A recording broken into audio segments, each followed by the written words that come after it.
Books for ever میں خوش آمدید۔ ناول دل دیا دہلیز جس کی رائٹر ہے رفت سراج، اس کی یہ 25ویں ایپیسوڈ ہے، تو آئیے جلدی سے سٹارٹ کرتے ہیں اس ایپیسوڈ کو بغیر کسی دیر کے۔ آپ ساری رات جاگتے رہے ہیں کیا؟ بالو نے اسے کرسی پر بیٹھی دیکھ کر بڑی شرمندگی سے کہا۔ اس طرح نہ کریں، مجھے کیا ہو جائے گا؟ کیا ہو سکتا ہے؟ ٹھیک ہو جاؤں گی۔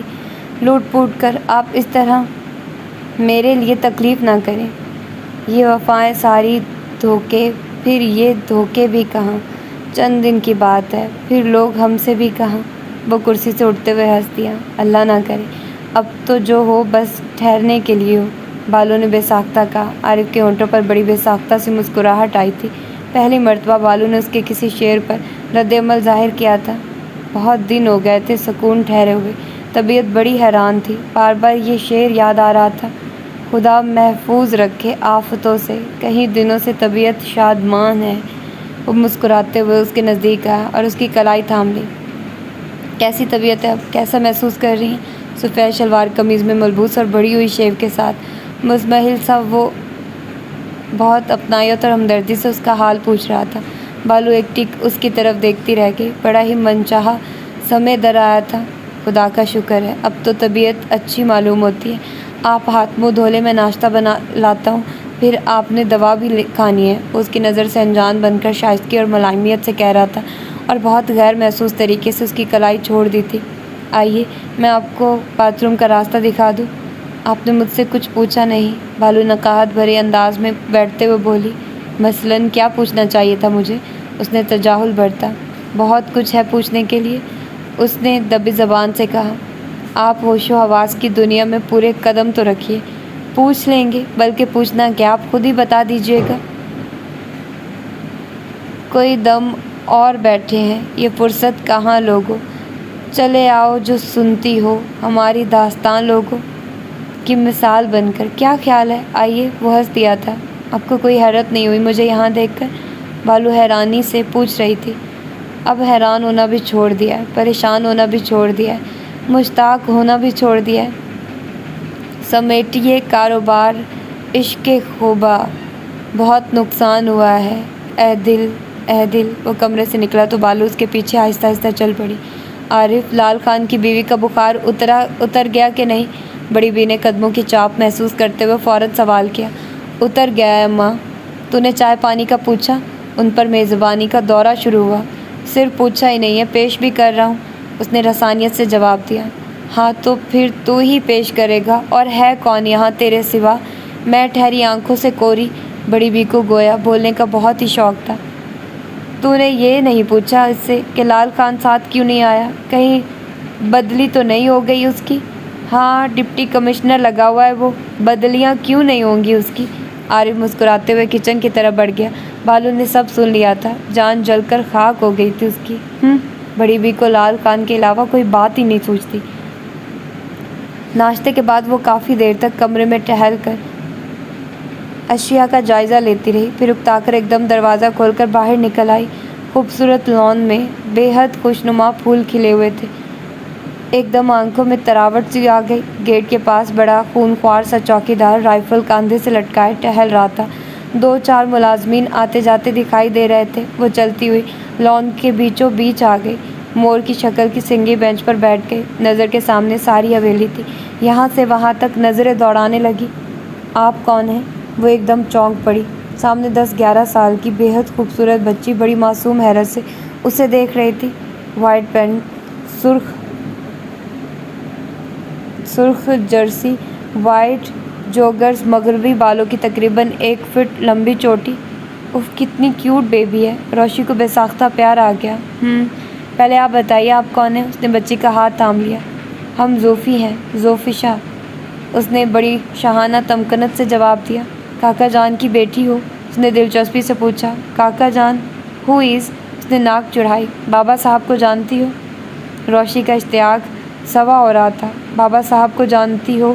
روشی کا اشتیاق سوا، جی وہ ہمارے بابا صاحب ہیں، مائی لونگ گرینڈ فادر، اس نے بڑی شان استغنا سے جواب دیا۔ اوہ، روشی کو اپنے ہر سوال کا جواب مل گیا۔ آج اسکول نہیں گئی؟ اس نے بہت محبت سے اس کا چہرہ دیکھا۔ نہیں، ہم آج کل حویلی آئے ہوئے ہیں، ہم یہاں نہیں پڑھتے ہیں، ہمارا اسکول سوئٹزرلینڈ میں ہے۔ اس نے سابقہ انداز میں جواب دیا۔ اوہ، روشی کو اس کا منفرد سا انگلش لہجہ سمجھ میں آ گیا۔ سوئس ایجوکیٹڈ اپنے لہجے کی انفرادیت سے پہچان لیے جاتے ہیں۔ وہاں آپ کے ساتھ آپ کے اور بہن بھائی بھی پڑھتے ہیں؟ نہیں، بس وہاں ہم پڑھتے ہیں۔ ہمارے بہت سے دوست ہیں وہاں۔ ہمارا جو سب سے بیسٹ فرینڈ ہے نا، ہم انڈا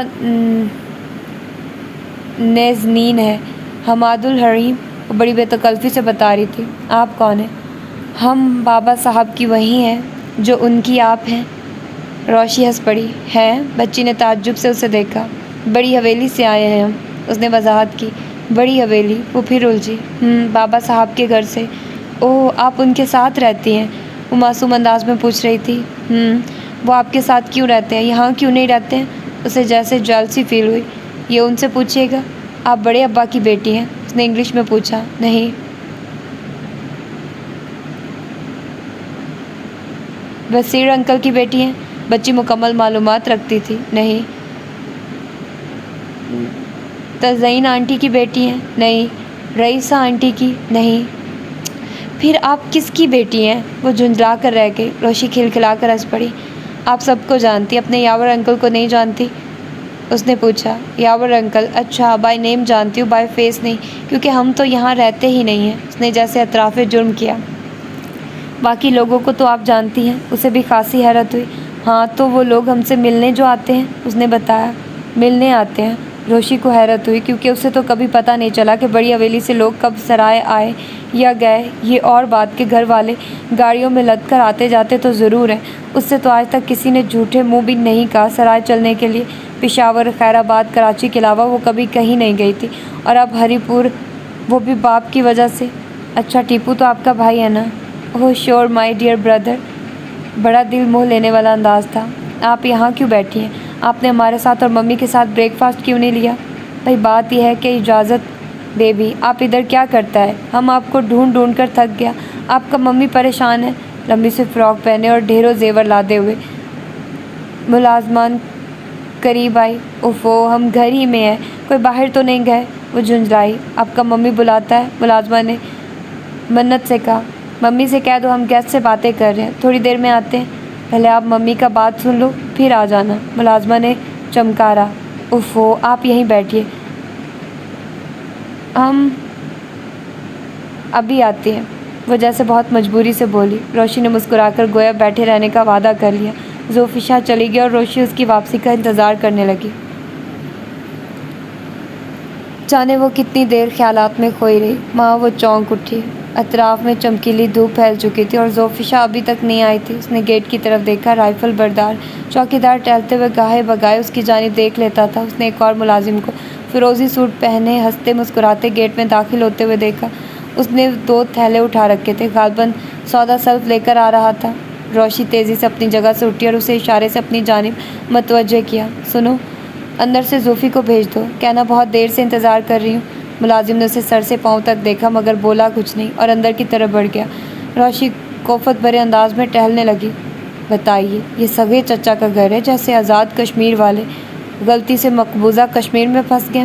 وہ جل کر سوچ رہی تھی، ساتھ ساتھ اس طرف بھی نظر ڈال رہی تھی جہاں ملازم غائب ہوا تھا۔ چند منٹوں بعد ملازم اس کی جانب آتا دکھائی دیا۔ بیبی کا طبیعت ٹھیک نہیں ہے، وہ آرام کرتا ہے۔ ملازم یوں گویا ہوا جیسے ٹیپ چلاؤ ہے، ابھی تو بیبی بالکل فٹ تھی۔ اس کے منہ سے تعجب سے جملہ پھسلا تھا۔ ملازم نظریں جھکا کر واپس ہو گیا۔ اتنا تو خیر مجھے اندازہ ہے کہ پپا اور کاکا جان کے تعلقات ٹھیک نہیں ہیں۔ یقیناً ماں دولت ہی کا کوئی مسئلہ ہوگا۔ میرے پپا تو بالکل بھی لالچی نہیں ہیں، البتہ کاکا جان ہر زاویے سے مشکوک لگتے ہیں۔ میں نے تو زندگی میں کبھی انہیں مسکراتے ہوئے نہیں دیکھا۔ پتہ نہیں کن خوش قسمت لوگوں نے ان کی مسکراہٹ دیکھی ہوگی۔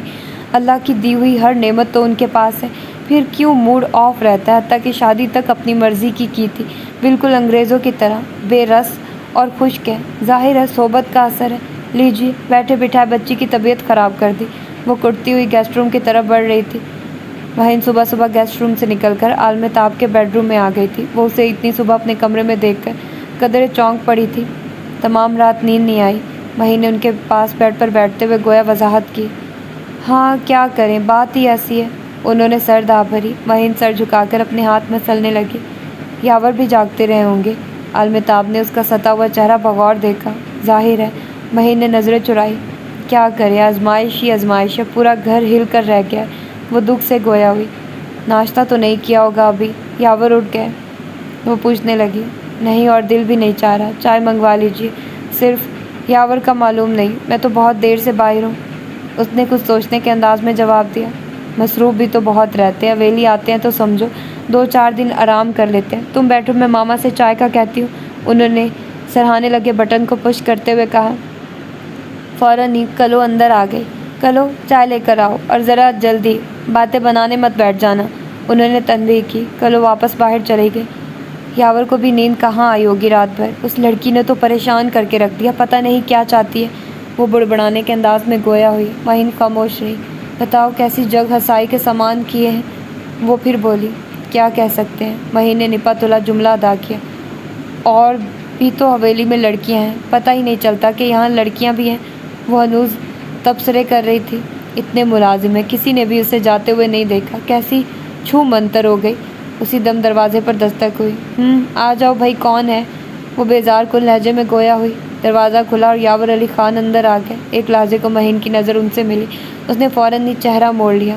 السلام علیکم، ان کی آواز بے حد دھیمی تھی۔ وعلیکم السلام، خوش رہو۔ المتاب بھی آہستگی سے گویا ہوئی۔ بتاؤ اب کیا کرو گے تم؟ کیسے تلاش کرو گے؟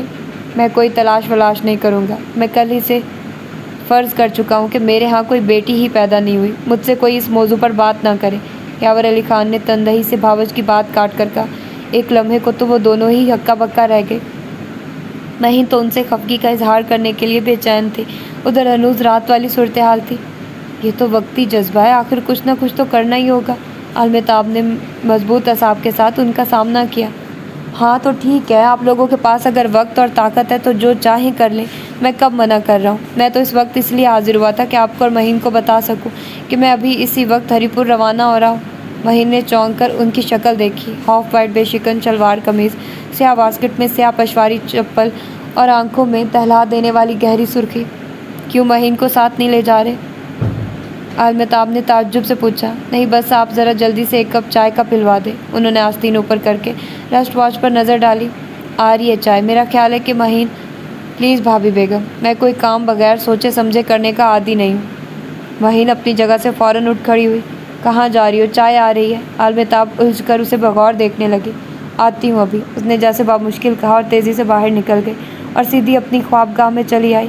بیڈ پر ڈارک بلو سوٹ کیس تیار حالت میں موجود تھا، اس کا مطلب تھا ابھی وہ کمرے میں آئیں گے، مگر ہو سکتا ہے ملازم سے منگوا لیں۔